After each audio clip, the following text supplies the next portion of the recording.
네, 시장 어렵습니다. 그래도 계속 기회를 찾아보도록 하겠습니다. 이어가는 코너 주식 파파라치고요. 이분과 함께 하겠습니다. 레몬리서치 김민수 대표 나와주셨습니다. 어서 오십시오. 안녕하십니까. 안녕하세요. 오늘도 어렵습니다. 계속해서 매매하기 까다로운 시장 분위기는 이어지고 있는데요. 그래도 우리는 계속 고민은 해봐야죠. 궁금합니다. 민수패치 오늘은 어떤 테마에 주목하셨을까요? 네, 좀 너무합니다, 시장이. 맞습니다. 네. 너무합니다. 네, 해외 증시 대비해서 한국 증시가 뭘 그렇게 잘못했길래 과한 거 맞죠? 이따위를 보여주는지 너무 참, 화나긴 합니다. 네, 맞아요. 짜증이 많이 나지만 그래도 공부는 해야죠. 맞습니다. 네, 그렇습니다. 그런 쪽에서 오늘은 그래도 시장보다 좀 강한 금융주 관련된 얘기들 한번 좀 해보면서 지금 이 시점에서 시장보다 세니까 대피처 역할로 충분히 들어가도 될지 이런 것들 한번 좀 체크를 해보도록 하겠습니다. 배당주 안전하다 이런 논리로 지금은 봐야 되는 건지 금융주에 대하면 항상 뭐 실적도 있었지만 배당이 있었잖아요. 네. 지금 핵심 키워드를 이쪽 봐도 괜찮은 분위기일까요? 그럼 중요한 건 금융주가 왜 올라갈까요? 이런 때 시장은 다 엉망인데 혼자 꾸준히 막 올라가면서 추세 유지하고 있는 대표적인 섹터 중에 하나입니다. 네. 은행 쪽, 뭐 보험 쪽, 증권은 조금 다른 얘기지만, 네, 뭐 금리 인상기 그것도 있나요? 네, 답을 얘기를 하셔서 빨리 넘어가겠습니다. 아이고. 그래서 금리 상승기다 보니까 아무래도 그에 따른 수혜다라고 보면서 그 어떤 금리의 변화를 그대로 이끌어가는 쪽으로 나오다 보니까 그에 따른 그런 어떤 경제 상식 같은 쪽이죠. 그런 쪽에서 나와서 그러다 보니까 이제 수신이 그러니까 예금이 계속 증가가 되고 그에 따라서 활용할 수 있는 부분들이 늘어나는데 근데 반대로 만약에 예금이 물밀듯이 들어온다. 그러면 이것도 마진이 좋지도 않습니다. 예대 안 마진 쪽은. 좋아요? 그렇죠. 워낙 그럼 이거를 또 운용해서 굴려야 되는데 네. 대출은 금리가 더 높이 올라간다라고 하더라도 대출을 막상 받는 사람이 없다. 그러면은 실적이 마진은 떨어지겠죠. 그렇군요. 그렇기 때문에 무조건 금리가 올라간다고 해서 다 좋은 거 아니라 그런 시기별로는 다른데 또 이런 그러니까 예대 마진이 한계가 있다가 또 축소가 되는 경우도 나오거든요. 그러니까 이런 것들은 보는데 지금 시점에는 그래도 예대 마진은 긍정적이다라는 쪽으로 바라보는데 그런 쪽에서 이 정도 실적 갖고 있는데 뭐 이렇게 싸라는 얘기들 뭐 대표적인 대부분의 은행주를 필두로 하게 되면 다 아실 겁니다. 근데 은행주뿐만 아니라 대한민국 증시에 싼 종목 돌렸지 않습니까 지금? 지수 자체가 싼 거 아니에요, 대표님? 지수도 쌉니다. 지금 기준이면 PBR 기준으로 0.88배 네. 이 정도까지 내려오면 좀 너무했죠. 네, 그렇긴 한데 지금 그건 그 얘기는 아니고요. 네, 그런 쪽에서 그런 것 쪽에서 실적 대비 자산 대비 모두 저평가다. 그리고 또 배당 메리트까지 나오고 있다라고 하게 되면 최근에 보다 보니까 은행주 쪽에서 가장 소리 소문 없이 꾸준하게 올라온 종목 중에 하나가 기업은행입니다. 이거를 기준으로 한번 본다고 하더라도 기업은행 같은 경우 지금 한 3개월 사이에 주가가 한 14.5% 올랐습니다. 시장은 거의 뭐 10% 빠졌는데 반대로 움직였네요. 네. 와, 대단하네요. 안정적이고 모든 분들이 내 종목이 이 차트였으면 좋겠다 할 그림을 몰랐는데 기업은행이 대표님 가지고 있었네요. 이게 어떻게 보면 뭐 단기 매매도 못할 종목이고 네, 그런 쪽에서 어느 정도 안정적인 흐름들을 가져가고 있다다 보니까 이게 한국 주식 맞아? 라고 할 정도의 좀 흐름을 보여주고 있는데 그러면 지금 이 상태라고 하더라도 주가가 12개월 선행 PR 보게 되면 3.4배 나오고요. PBR 0.3배. 조금 15% 올랐다고 하더라도 아직도 싸네요. 그리고 거기다가 배당 수익률 7.9%. 그러다 보니까 다 마음에 드는데? 네. 라고 하면서 약간 안정을 추구하는 투자자들의 매수가 꾸준히 움직여서 이런 결과를 보여주지 않았나 이렇게 생각이 들고 있습니다.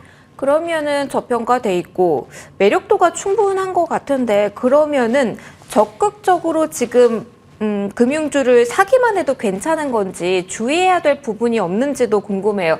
어떤 시기인지 잘 기억은 안 나지만 특정 시기에서 금융주도 분명 리스크라고 흘러내렸던 적이 있었던 것 같아서 지금은 어떤 쪽 봐야 되는지 궁금하네요. 그게 문제죠. 네. 이제 저희가 사면은 꼭 고점 만들고 떨어질 것 같아요. 그러니까 요즘 네. 분위기가 좀 그런 것 같습니다. 그렇죠. 그래서 아무래도 이제 은행주 중심으로 보게 되면은 네. 은행도 마찬가지겠지만 국내 금융주는 대표적인 정책적인 영향권, 그러니까 정부의 입김이 많이 작용하는 섹터죠. 네. 물론 지금은 이번에 뭐 배당 자유롭게 해라, 뭐 선진 시장에 발맞게 이런 뭐 금감위원장 쪽에 얘기는 있었다고 하더라도 또 언제 바뀔지 모릅니다. 그러다 보니까 이런 정책적인 영향력이 높다 보니까 아무래도 이 좀 한마디 나오게 되면 또 주가가 출렁일 수밖에 없겠죠. 거기다가 또 고금리다 보니까 연체율이 조금씩 늘어나갑니다. 특히 제2금융권 같은 경우는 연체율이 꾸준히 올라오고 있는 추세다 보니까 이에 따른 부담감이 높게 되고 또 아직 해결되지 않은 PF의 부실들. 네. 이게 뭐 내년 초 가게 되면 뭐 뇌관이 터진다 뭐 이런 자극적인 얘기들이 유튜브에는 많이 나오곤 있지만 그런 상황들이 아직 계산이 잘 안 되고 있기 때문에 이런 부분들이 나오게 되면 올해 실적이 이만큼 나도 충당금을 쌓다 보니까 실적이 줄을 수가 있겠죠. 그런 관점 쪽에 대한 부담감도 있을 거고 그런 상황에서 만약에 그러면 지금 시장이 많이 빠졌다가 반등을 시도한다라고 하게 되면 그동안 선방했던 섹터들은 약간 주춤하고 오히려 많이 빠진 종목들이 먼저 올라오겠죠. 그런 쪽에서 타이밍이 또 안 맞을 수도 있겠죠. 그런 관점을 생각해서 이게 지금 바로 내가 사서 여기서 뭐 한 일주일 뒤에 이만큼 수익 나서 정리할 수 있는 이런 섹터가 아니란 점은 꼭 염두를 하셔야 되지 않나 싶습니다. 그러면은 그 요인 가운데서 여러 가지 저희 바라볼 이야기가 있지만 가장 임박한 쪽 한 번 더 이야기를 들어보도록 하겠습니다. 실적 이야기를 해볼게요. 사실 대표적으로 지난 분기 기억을 해본다면 실적 좋았던 쪽 금융주 같은데 그 분위기에 대해서 이번에도 확신할 수 있을지 모르겠어요. 일단 다음 주 KB금융의 실적이 발표될 예정이긴 한데 금융주 전반으로 봤을 때도 실적 서프라이즈, 기대에 웃돈다. 이런 시각 지금도 이번 분기 괜찮을까요? 아마 실적에 큰 변화가 없고 우상향한다라는 네. 관점 쪽에서 이번에 플레이도 좀 강하게 들어온 게 아닌가 싶습니다. 이번 분기도 보면 대표적인 은행주의 KB금융 같은 경우는 3분기 영업이익이 1조 9천억 정도를 예상하고 있습니다. 그러면 이 수치가 작년 대비해서도 작년도 실적 좋았었거든요. 네, 맞아요. 그런 쪽에 대비해서 18% 늘어난다라는 쪽이다 보니까 조금 자신 있게 움직이는 변화였었다고 봐야 될 것 같고 삼성생명 보험 쪽의 대표주자를 보게 되면 영업이익 5,250억 그래서 작년 동기 대비해서 295% 증가하는 걸로 나오는데 이건 워낙 지난 3분기가 3천억대인가 좀 부진했던 걸 일시적인 걸 반영하기 때문에 어떤 기저효과와 함께 나오는 부분들이다. 근데 지금 보험사들은 그나마 이번에 IFRS 7 네. 이쪽에 대한 회계기준 변화가 되면서 여러 가지 바뀌는 과정이 있다 보니까 그에 따른 영향들도 있다 보니까 이게 어떤 당장 뭐 회사가 변한 것보다 회계 기준이 바뀌어서 움직여서 실적이 좋아지고 자산 대비 싸지는 착시가 나올 수도 있다. 이거는 한번 염두를 해야 될 것 같고요. 그래도 좋다라고 시장이 반응하게 되면 뭐 움직임이 나오겠죠. 게다가 또 삼성증권 같은 경우 증권주 쪽인데 3분기 영업이익이 증권주마저도 2,150억. 그래서 37% 늘어날 걸로 보여집니다. 근데 이거 맹점은 3분기가 저희가 7, 8, 9, 네. 7월 달에 어떤 변화가 있었냐면 에코프로 거의 시장의 자금들이 그 거래 대금이 83조 정도 될 때까지 그렇게 많이 밀고 들어갔었죠. 그러다 보니까 그런 현상까지 감안한다고 하게 되면 앞으로도 좋아질 것이냐 여기는 말을 못 하겠죠. 그런 쪽에서 아마 시장의 위축이 반영되게 되면 거래 대금이 그만큼 못 따라줬기 때문에 또 반대로 3분기 넘어서 4분기 갈 때는 실적이 안 좋아질 수도 있겠죠. 이런 것도 좀 체크하셔야 될 것 같습니다. 그러면 저희가 금융주 묶어서 실적을 커버를 해주셨는데 배당까지 같이 본다라고 한다면 금융섹터 내에서 지주사 쪽과 생보사 쪽 같이 볼 수 있지만 증권은 조금 구별해서 볼 필요가 있다로 정리를 해야 될까요? 그래야 될 것 같습니다. 증권 쪽은 워낙 시장 분위기가 같이 맞물리는 흐름들이기 때문에 네. 이런 쪽을 매매하기는 물론 비싸지 않은 종목들 또 배당 많이 주는 종목들이 있다고 하더라도 대응하기가 그렇게 썩 만만치는 않을 것 같습니다. 알겠습니다. 전반적으로 아이디어 정리해봤습니다. 그렇다면 전략적으로 어떤 포인트 가져가야 될지 그리고 어떤 종목 콕 집은다면 집어서 봐야 될지 마감 이후에 알려드리도록 할게요. 일단 오늘도 힘든 장이었습니다. 재차 돼 밀리는 구간입니다. 양대지수 하락으로 마감 대기하고 있는데요. 잠시 후에 전략에 대한 고민 수치 확인 한 번 더 해드리도록 할게요. 일단 10월 20일장 이렇게 문을 닫겠습니다.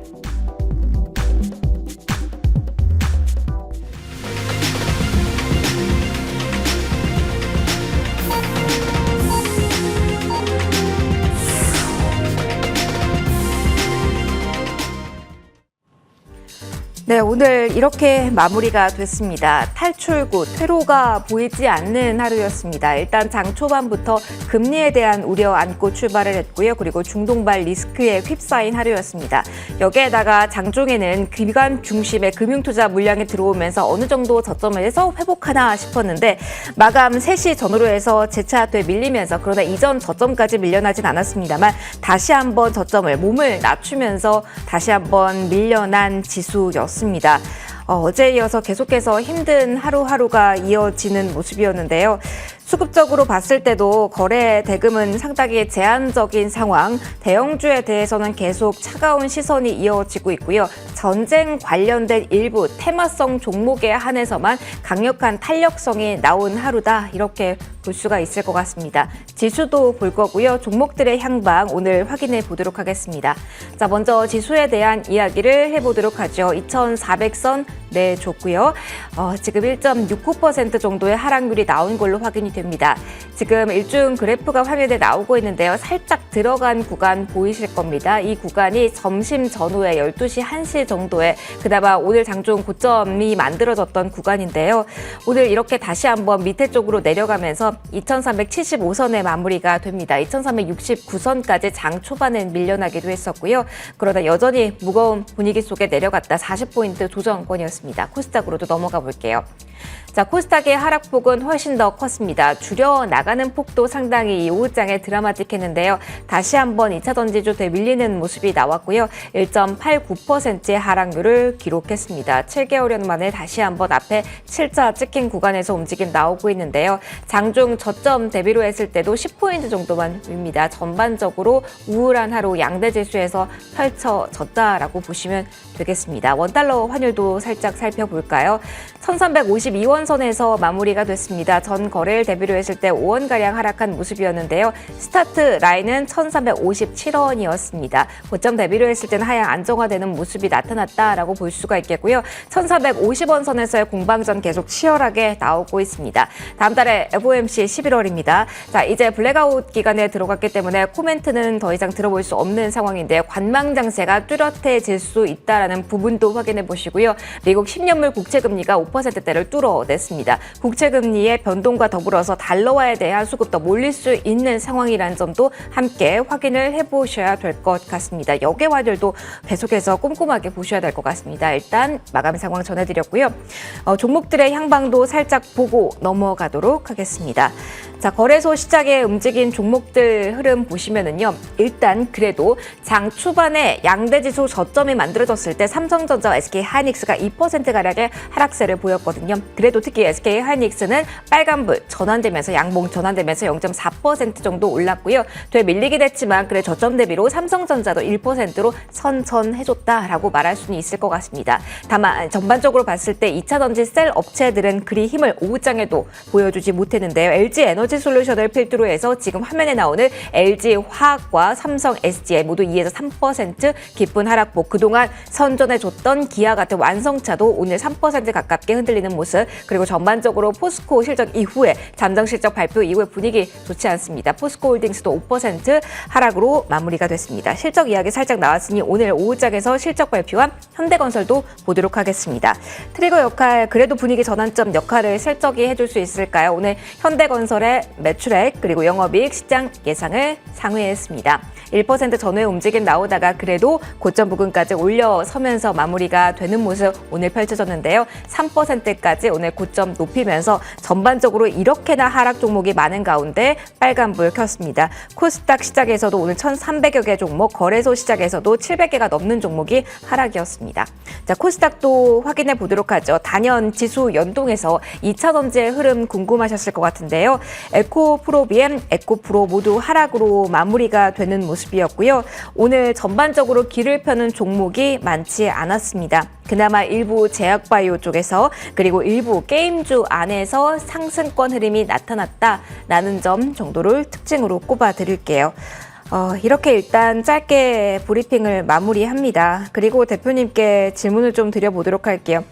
빨간불이 강하게 나올 때는 마음이 가벼운데요. 이렇게 연이어서 하락할 때는 저도 마음이 정말 불편합니다. 일단 희망 약간 주다가 되밀렸습니다. 오늘 어떻게 봐야 될까요? 네, 일단 오늘도 역시나 구도는 외국인들 선물 매도가 자리 잡았는데 조가상에 보니까 좀 특이한 변화가 나왔네요. 외국인들의 주식 매수가 좀 들어왔네요. 그렇네요. 네, 한 번 더 확인해 주시면 좋을 것 같아요. 네, 매수로 바뀌었습니다. 그래서 네. 650억 정도 매수가 들어오면서 시장이 바뀌어 있는 모습들이 뭘 샀을까, 종가에 뭘 그렇게 샀을까 이런 생각도 좀 들고 있는데 중요한 건 그럼에도 불구하고 아마 뭐 반도체 쪽이겠죠. 네, 단기 매물이라고 막판에 쏟아대는 물량을 이렇게 어떻게 봐야 돼요? 그나마 사주면서 끝났다라는 거에 긍정적인 포인트 둬야 될까요? 뭐 이거 가지고 모르겠습니다. 6천억 사줬다면은 박수 쳐줬을 텐데, 네. 예, 이거는 뭐라고 할 수 없는 수준인데 일단 뭐 그만큼 여러 가지 변화가 아까 매도에서 매수로 바뀐 금액까지 세게 되면 크긴 하겠지만 네. 지금 뭐 거기가 이제 중요한 건 아닌 것 같고요. 네, 시장 흐름 자체는 오늘도 반등하려고 하는데 여전히 선물로 누르고 있는 모습들이다라고 하게 되면 금요일에 대한 부담감을 떨치지 못했다라고 봐야 될 것 같은데 그런 쪽에서 보게 되면 그래도 뭐 오늘 움직이는 거라고 해봐야 약간 뭐 테마주 성격들 종목들 일부 반도체 쪽에서의 종목들의 흐름들이 강했지만은 여전히 2차 전지 중심으로 그리고 그동안에 성장주로 바라봤던 종목들의 흐름들이 크게 여전히 흔들리고 있다. 한쪽으로 봤을 때 지금 물론 이렇게 나가는 게 어디 있습니까? 뭐 개파락으로 한 3일 쪽 쭉 밀어버리는 이런 좀 터무니없는 시장이 어디 있습니까? 그럼에도 불구하고 아직 제대로 매수세가 없다 보니까 어떤 기조를 자리 잡지 못하고 있다라는 쪽들이 원통합니다. 네. 원통하다는 표현이 정말 적절한 것 같습니다, 대표님. 네, 막 어디다 화내고 싶은데 네. 네. 저한테 화낼게요. 그냥 저한테 막 화내면서 집에 가겠습니다. 모두 네. 다 그 마음이실 것 같아요. 그러면은 이것만요. 바닥 신호에 대해서는 그래도 좀 더 확신할 만한 신호는 어떻게 저희 봐야 될까요? 일단 주말 사이에 아무 일 없이 갔으면 좋겠고요.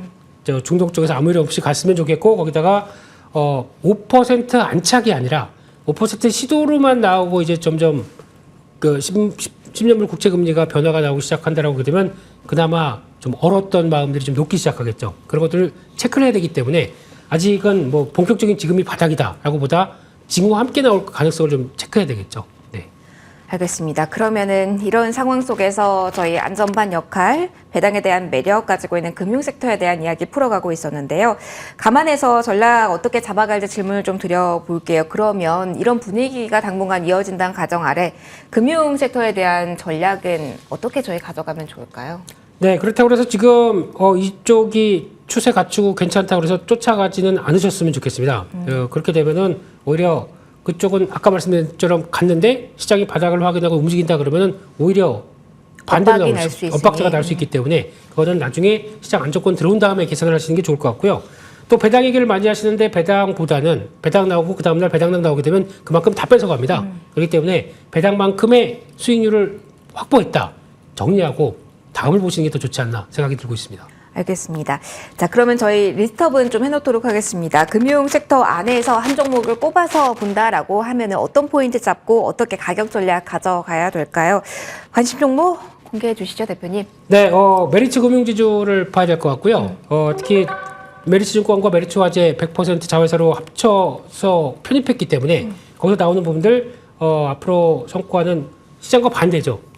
남들은 다 빼내려고 하는데 끌어안았습니다. 그래서 대표만 남아있고 거기다가 9월 달에 2,400억 정도 자사주 매입을 결정했고 거기다가 순이익 50% 주주 환원을 하겠다라고 하는 주주 가치에 대한 부분들은 가장 뛰어난 금융사가 아닌가 싶습니다. 그렇기 때문에 실적 자체적으로도 영업이익 3조대의 올해 선행 PR을 보게 되면 4.7배 뭐 나쁘지 않은 걸로 보여지고 있기 때문에 최근 들어서 약간 묵직했을 때 차라리 이런 쪽의 접근이 낫지 않느냐라는 것 쪽으로 바라보면서 지난 고점대 넘어가는 한 6만 3천 원대 정도를 목표가로 손절가는 4만 7천 원으로 말씀드리겠습니다. 알겠습니다. 배당에 대한 매력으로 접근을 한다고 한다면 목표가에 대한 의미보다 손절에 대해서 조금 더 의미를 타이트하게 가지는 게 좋나요? 그래야 될 것 같습니다. 배당을 크게 줄지는 이제 확인이 되어야 되기 때문에 네. 그거는 확인하고 그 다음에 흐름들 맞춰가야 될 것 같습니다. 알겠습니다.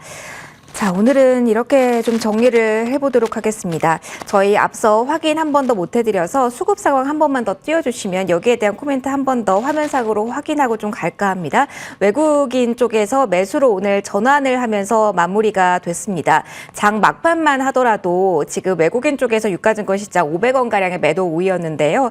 637억 원의 매수 전환되면서 오늘 장에서 유가증권 시장에서의 외국인의 수급 흐름에 막판 변화가 있었다. 하루 만에 매수로 일단 순매수 전환이라는 점 계정에서 한 번 더 체크를 해드리도록 하겠습니다. 이 방향성 한 번 더 체크해 보시면 좋을 것 같습니다.